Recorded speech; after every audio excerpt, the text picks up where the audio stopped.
नमस्कार दोस्तों, मैं आज आपको माघ मास की तिलचौथ की कहानी सुनाने जा रही हूँ। एक साहूकार साहूकारीन थे। वे दोनों बहुत कंजूस थे।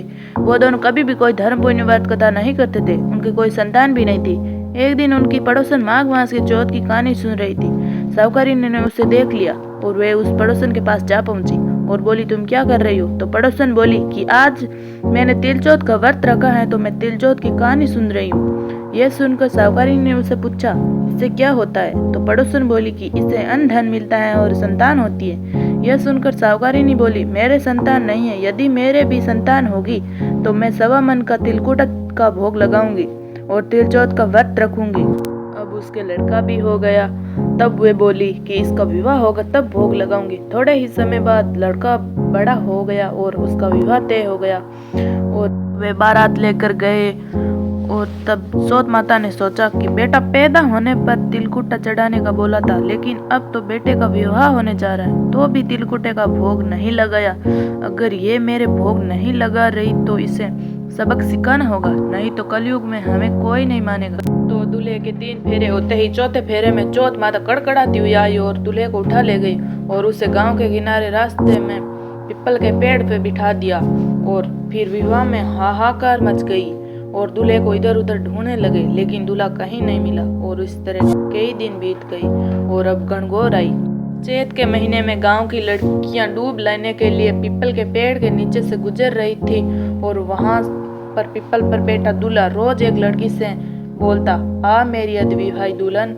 यह सुनकर वे लड़की दुबली और कमजोर होने लगी। ये देखकर उसकी माँ ने उसे पूछा कि मैं तो तेरे को अच्छा और भरपेट खाना खिलाती हूँ, फिर भी तू क्यों सूख रही है? तो लड़की बोली कि जब मैं दूब लेने जाती हूँ तो रास्ते में एक पीपल के पेड़ के नीचे से गुजरती हूँ तो वहाँ पर एक दूल्हा बैठा हुआ है और वह रोज मेरे से कहता है कि आ मेरी अदबी आई दुल्हन। तो उसकी माँ ने कहा कि तू घबरा मत, मैं जाकर देखती हूँ। जब उसकी माँ वहाँ जाकर देखती है तो उसे वहाँ अपना जमाई पीपल के पेड़ पर बैठा हुआ दिखाई देता है। तो वो पूछती है, तुम यहाँ क्यों बैठे हो? तो वो बोलता है कि मैं चौथ माता के यहाँ गिरवी रखा हुआ हूँ। मेरी माँ ने चौथ माता की 1.25 मन का तिलकुटा भोग लगाने को बोला था, परंतु आज तक उसने भोग नहीं लगाया, इसलिए नाराज होकर चौथ माता मुझे यहाँ उठा लाई और यहाँ पर लाकर पीपल के पेड़ पर बिठा दिया। ये सुनते ही लड़की की माँ दूल्हे की माँ के पास गई और बोली, सारी बात बताई उसे। तो साहूकारिनी बोली, हे चौथ माता, मेरा अपराध क्षमा करो, मुझे एक अवसर और दो। अगर मेरा बेटा आ जाएगा तो मैं 2.5 मन का तिलकुटे का भोग लगाऊंगी। और लड़की की माँ ने भी 2.5 मन तिलकुटे का भोग बोला।